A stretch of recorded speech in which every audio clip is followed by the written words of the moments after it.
This is Hidden Killers Week in Review. A look back at the most prolific stories of the week. This is the Hidden Killers podcast with Tony Brueski. Featuring author, psychologist, and daily contributor, Siobhan Scott. What did Diddy do to get here, I think, is the big question that a lot of people are wondering. Joining me to discuss all of this, Siobhan Scott, psychotherapist and author. I mean, this is a man who really did have it all. Kind of came from nothing, had the American dream, if you will. I mean, to a very extreme extent.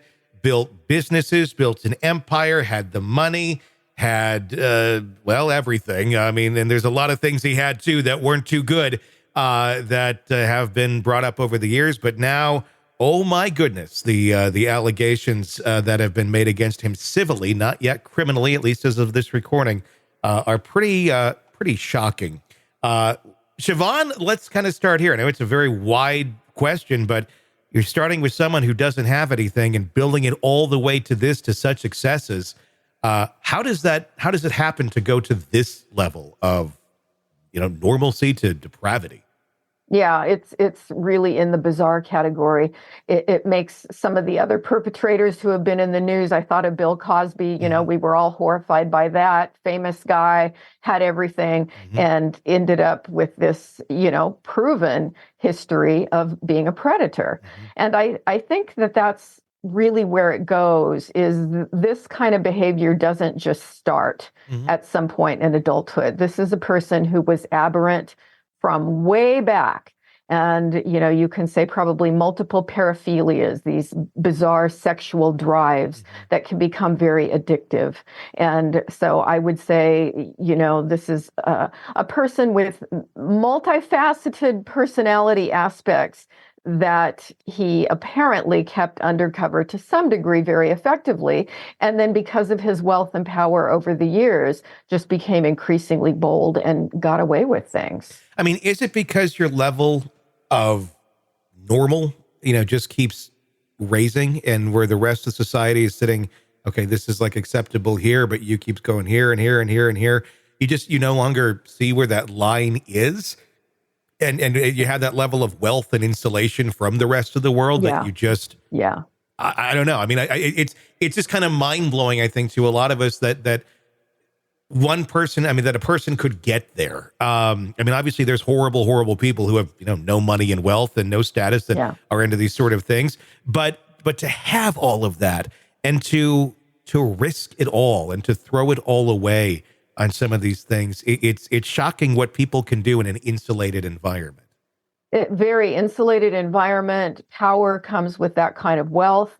And it's also, I think, indicative of how non-rational people can be, especially people with sexual paraphilias.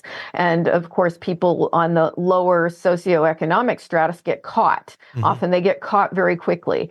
But wealthy people, as you mentioned Epstein, wealthy people, because of their power, get away with things for a long time and just do keep increasing with the bizarre behavior. Why is it that we see it so frequently with the uber wealthy?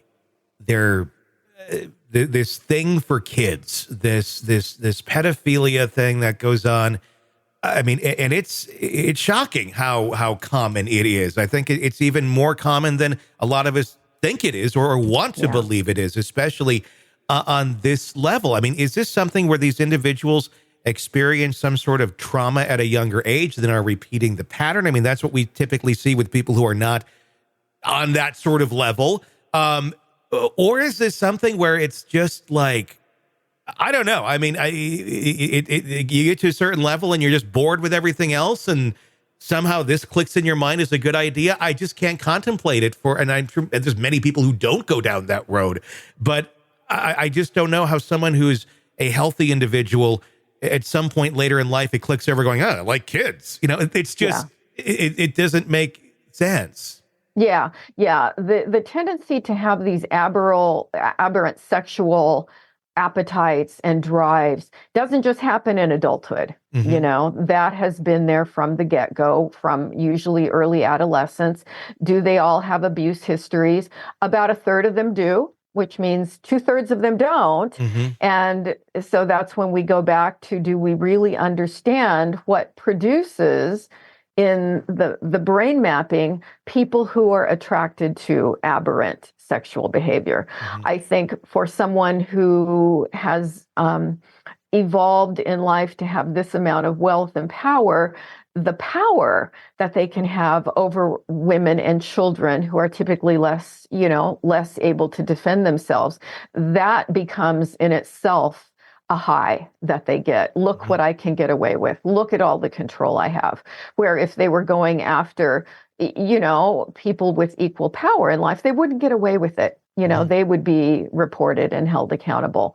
And so there's just this really almost sadistic element when you see behavior like this. Sick of the ads? We are too. Start listening with no commercials now and get access to all of our episodes in advance of everyone else. Become a True Crime Today Premium Plus subscriber on Apple Podcasts. Search True Crime Today Premium Plus on Apple Podcasts or go to our podcast page and sign up now. True Crime Today Premium Plus. Sign up now.